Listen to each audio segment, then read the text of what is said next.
Hello and welcome to another episode of Ask an Assistant, the podcast for executive assistants and the people that love us. I'm your host, Jess Lindgren. Let's get to work. Today's episode is hopefully a somewhat timely one. January 20th, 2025, things are a bit uncertain at the moment here in the United States. With uncertainty of any stripe comes breaking and rapidly developing news stories that are muddied by the 24-hour news cycle and exacerbated by sharing unverified information. And I mean, there's countless studies out there that show that scrolling through news, social media, email right before bed, and then waking up to a mountain of notifications on your phone is awful for your brain. So I would like to encourage anyone listening to minimize distractions in any degree that you can on your phone. I remember getting my first cell phone. It was the coolest thing to be able to stay in touch with friends. Text messages were so exciting. It was kind of cool in a way to be able to stay in touch with work, whether by phone or email, as technology progressed. And it's taken a lot of time for me personally to develop a practice of minimizing distractions on my phone and viewing my phone as more of a tool than a toy. Definitely a practice, one that I'm not always great at, one that pre-pandemic I was a lot better at. Pre-2020, my daily phone usage averaged 2 hours a day or less.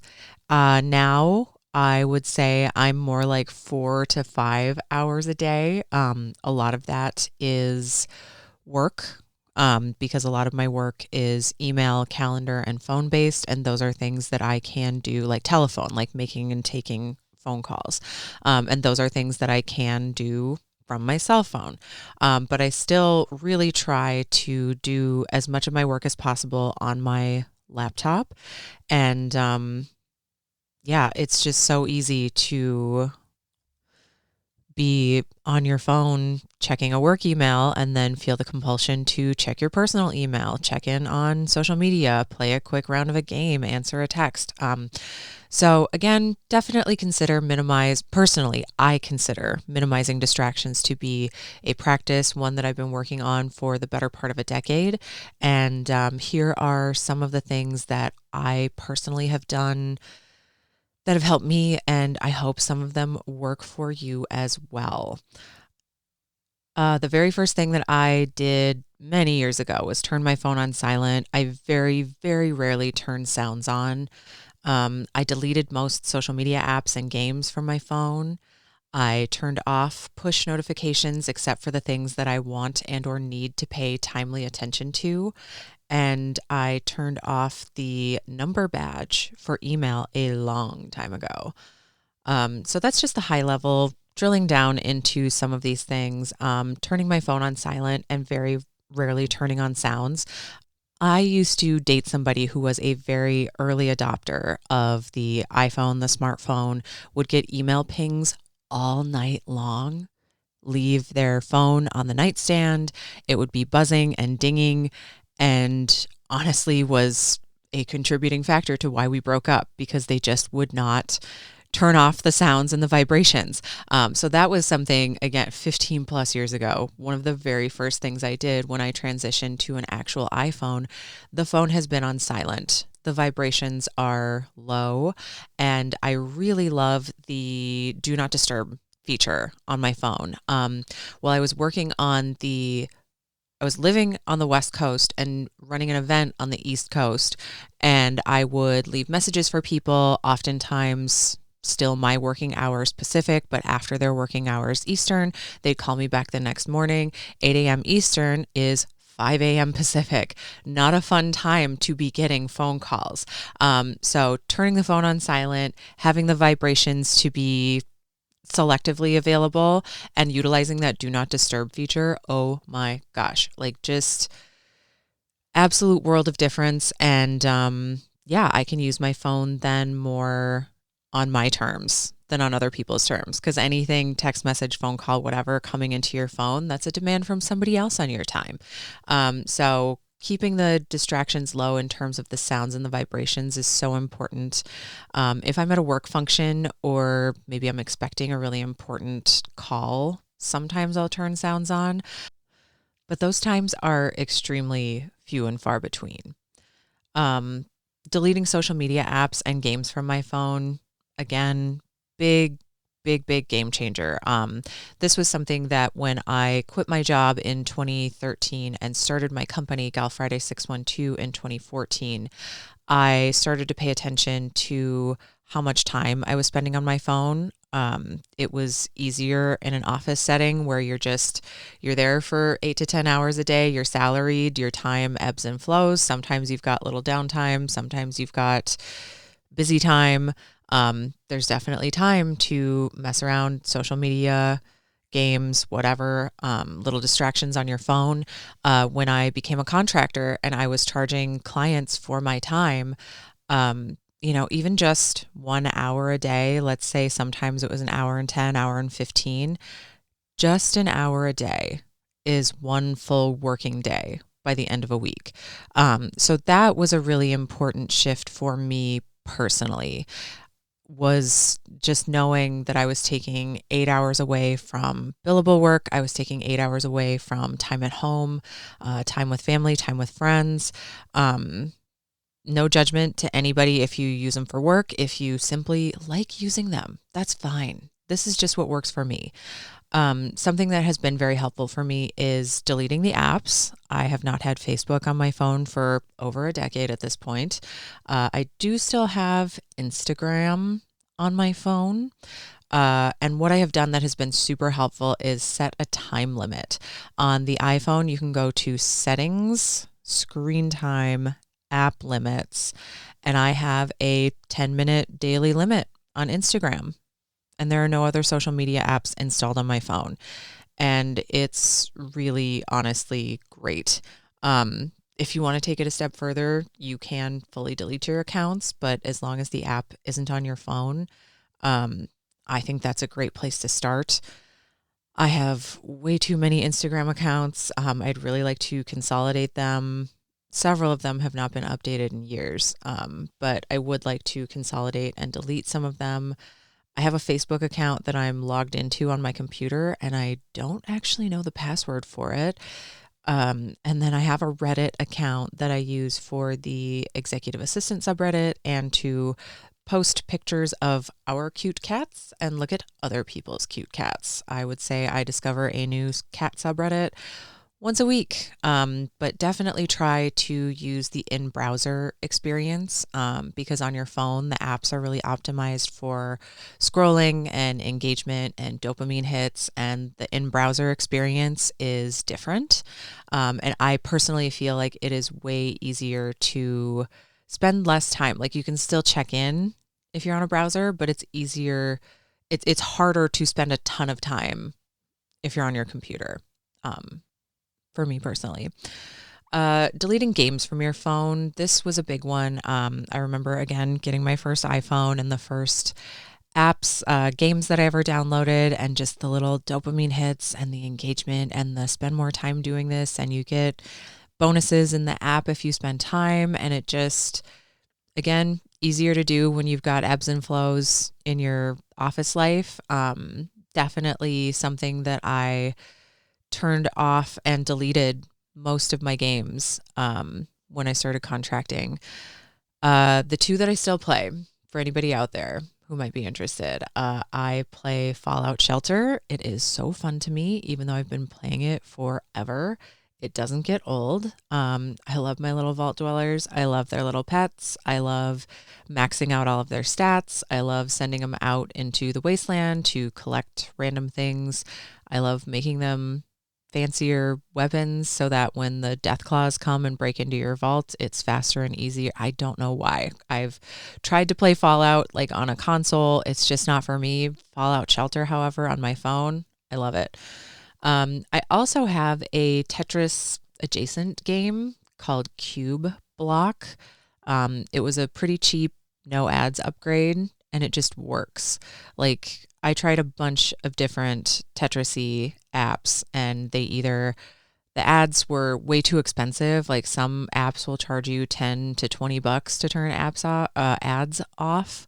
Um, some of them are super glitchy. You have to like earn or buy coins or tokens or whatever to play. I really love that this one just works, and it was a cheap no ads upgrade, and I find it very calming, something nice for my brain, and just use it a few times a week and just chill out. It's really nice. On my phone, my iPhone, I am not an Android user. I am an iPhone user. I have the feature turned on where apps are automatically uninstalled if I don't use them. I have seen anecdotal reports here and there that data has been deleted when apps are offloaded, but I have not experienced that myself. And actually, if you go into, I think it's settings, App Store. I know this is super exciting for anybody who doesn't have an iPhone. Settings, App Store, and then scroll down to the bottom where it says offload unused apps. It does say automatically remove unused apps, but keep all documents and data. Reinstalling the app will place back your data if the app is still available in the App Store.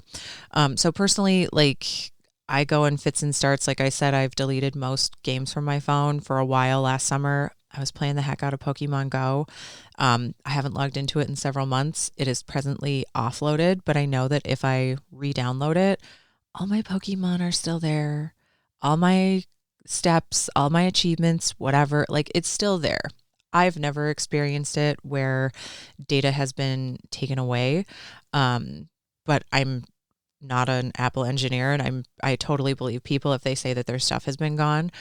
So definitely tread with caution. But most of the apps that have been offloaded for me are either truly things that I just don't use and it doesn't matter. So when I notice something has been offloaded, I'll just go ahead and delete it. And then a lot of stuff, when it is offloaded, it's something where I have an account anyway that I can log back into it. So the data is not stored on my phone and can easily be re-downloaded when I need it. Like airline apps are a great example. My executive uses Alaska Airlines for a specific flight a couple times a year. I never use it because it's just not convenient to where I live in upstate New York. The same goes for Hawaiian Airlines. We're really fortunate. My executive lives in San Diego. There's a direct San Diego to Honolulu route, but Hawaii's once or twice a year, and I don't need the app the rest of the year. So if it gets offloaded, I am never sad when I need to re-download it and log back in. Your mileage may very well vary, but it's really not a hassle to me. Again, if you're interested in this feature, you can turn it off by going to Settings, App Store, and then toggle the offload unused apps to your preferred setting. I do believe that it comes standard on with the newer iOS updates. So check your settings and make sure that you have things the way that you want them. Turning off push notifications, except for the things that you want and need to pay attention to. There are a handful of things. Like just before recording this, I pulled up my app center, like not app center, my notification center, and just scrolled through the last several days worth of what pops up on my phone. Slack, that's for work. That is the only place that my executive messages me for work stuff. Time sensitive things when I'm traveling. So like we were just in Miami a couple months ago and we downloaded DoorDash because we were in a bigger city. Like where we live in upstate New York, DoorDash is not efficient or honestly very useful. So like most of the year, it's just not on my phone. But in a bigger city or when I'm traveling and I might not have access to a car or I might not want to take a bus to go pick up granola bars or whatever, downloading DoorDash is super helpful. Also, if I'm traveling, or my executive's traveling, like I just sent him to Hawaii a couple weeks ago, having the Hawaiian Airlines app on my phone and downloaded because he was actively traveling. It's super helpful to know if there's going to be any changes to his flight. But then the rest of the year when I don't need them, turn those notifications off, uninstall the apps, whatever you have to do. Text messages from friends come through to my phone. There is one caveat, however, to allowing texts to come through. There was a day I was driving in the middle of a snowstorm, like the big, puffy, soft, flaky flakes and like wind everywhere. And you've got your windshield wipers going, even though it's snow and not rain. And text messages were just coming through like a mile a minute. I literally had to pull my car over and turn the notifications off. So ever since then, if a group chat gets to be too much, push notifications and vibrations are revoked. But I always see the little app badge that there's text messages, and I can always come back and check whenever I have time. Credit card purchases are pushed to my phone. This helps me stay on top of any fraudulent activity. A couple times a year, I will order something from like a Macy's. And for whatever reason, Macy's is one that gets flagged for fraud like almost every time. So just knowing that purchases are being made, knowing which purchases I actually made, and that nobody else has gotten a hold of my credit card, like it's really nice to just have those come through and say, yep, that was me. Yep, that was me. Nope, that wasn't me. Let's give Capital One a call real quick. Camera notifications at my home. So this is one we recently did get doorbell cameras for our doors at our home. Because our nieces and nephews do not have cell phones. This way, if they ever come to our house, anywhere we are in the world, we can answer the door. You know, it's peace of mind. And it also helps us keep tabs on the comings and goings of the neighborhood kitties. It's been really cute. We got a lot of lake effect snow over Christmas, and the cats were using the tire tracks in our driveway as a little kitty superhighway between houses. It was very cute. But literally everything else on my phone, including, but especially email, is set to fetch and or has notifications disabled, because it's just minimizing those distractions, keeping my phone, like remembering that it's a tool, still kind of a toy. Like if you had told me when I was a kid that I could have a little magic rectangle that had encyclopedias and you could connect to all of your friends that you just moved away and you can still keep in touch and it doesn't have to be a scheduled phone call or a letter, like so cool, like a very powerful information tool, but again, a tool. So that's really helpful for me, is to just keep all those notifications down. And I did just touch on email, so that's the last one. The most helpful step I have ever taken with my cell phone is I turned off the red number badge for email a long time ago, like really not that long after turning the phone to silent. I am an inbox zero striver, but not necessarily daily achiever. The little red bubble that might start off the day at a few hundred emails, and then you get into your inbox, you get rid of all the spam, you answer some stuff, you get down to zero, and then it goes to tens of emails. Then maybe later in the day, it's up to a couple hundred. Then, the emails just don't stop. So turning off the push for email, turning it to fetch only, and turning off the badge. Oh boy, I am logged into so many email accounts. I have a few professional ones. I have a couple of personal ones. So even though like the work one might only have a few emails, like just seeing that compounded number just creep up throughout the day was really stressing me out, made the number look and feel like email was out of control. And honestly, some days isn't it? But taking the simple step of turning the badge off was and continues to be a huge weight off my shoulders. Like it just, if you do none of the rest of these steps, just take the step of turning off your email, the little notification that tells you, like my husband literally has tens of thousands of unread emails. I have no idea how he functions even ever seeing that number. But like turn off that badge and set your mail to fetch. It is hands down the number one best thing I have ever done for minimizing distractions on my phone. Yeah, so that leaves us here at the end of the episode. We talked about turning phone to silent, keeping vibrations to a minimum, taking social media and games off your phone if at all possible, turn those push notifications off for anything that you can, offload apps, delete apps, and turn off that email number badge. It honestly, just take that one step and let me know how you feel. I would love to hear it. And that's everything for this week. Turn off those notifications, uninstall those apps. Tell me how your shoulders feel. Maybe you release a little tension. And until next week, take care.